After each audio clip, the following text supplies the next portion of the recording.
చిరంజీవి నటిస్తున్న భారీ socio fantasy చిత్రం 'విశ్వంభర'. ఈ చిత్రం షూటింగ్ దాదాపు పూర్తి అయినట్లు తాజా సమాచారం. ఈ సినిమా షూటింగ్లో ఒక ఐటెం సాంగ్ మినహా మిగతా అన్ని భాగాలు పూర్తయ్యాయని అంటున్నారు. వచ్చే నెలలో ఈ ఐటెం సాంగ్ను చిత్రీకరించే అవకాశం ఉందని తెలుస్తోంది. ఈ చిత్రాన్ని యువి క్రియేషన్స్ బ్యానర్పై విక్రమ్ వంశీ, ప్రమోద్ నిర్మిస్తుండగా, బింబిసారా ఫేమ్ వశిష్ఠ దర్శకత్వం వహిస్తున్నారు.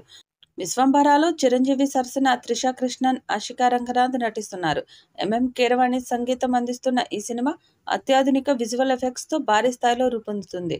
ఇప్పటికే హైదరాబాద్లోని శంకర్పల్లిలో నిర్మించిన భారీ సెట్లో చిరంజీవి ఇంట్రడక్షన్ సాంగ్ను చిత్రీకరించారు.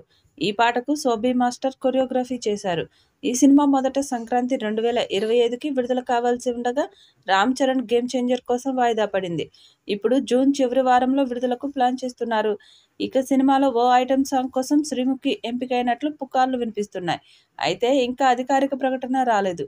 చిరంజీవి అభిమానులు ఈ చిత్రం కోసం ఆసక్తిగా ఎదురుచూస్తున్నారు. 'విశ్వంభర' రిలీజ్తో చిరంజీవి మరోసారి బాక్సాఫీస్ వద్ద సందడి చేయనున్నారని భావిస్తున్నారు. కీరవాణి సంగీతం అందిస్తున్న 'విశ్వంభర'లో పాటలు ప్రత్యేక ఆకర్షణగా నిలవనున్నాయట. ఇప్పటికే మెగాస్టార్ ఇంట్రడక్షన్ సాంగ్ అదిరిపోయింది అనే టాక్ వచ్చింది. ఇక ఈ ఐటెం సాంగ్ కూడా సరికొత్తగా ఓ ఊపు ఊపేలా ఉంటుందట. సోషియో ఫ్యాంటసీ ఫిల్మ్ అయినప్పటికీ మెగా అభిమానులు, మాస్ ప్రేక్షకులు మెచ్చే అంశాలు 'విశ్వంభర'లో పుష్కలంగా ఉంటాయట. ముఖ్యంగా అదిరిపోయే సాంగ్స్, మెగాస్టార్ స్టెప్పులతో మెగా ట్రీట్ ఉంటుందని అంటున్నారు. 'విశ్వంభర' సినిమాలో త్రిష కథానాయికగా నటిస్తుంది.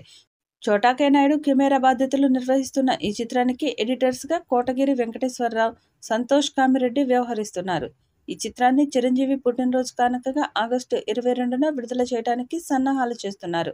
ఆషికా రంగనాథ్, రమ్య పసుపులేటి, ఈషా చావ్లా, అశ్రిత వేముగంటి నండూరి మరియు కునాల్ కపూర్లు ఈ సినిమాలో కీలక పాత్రలు పోషిస్తున్నారు. మెగాస్టార్ కెరీర్లో ఇదొక విభిన్నమైన ప్రయోగమని టాక్ వస్తుంది.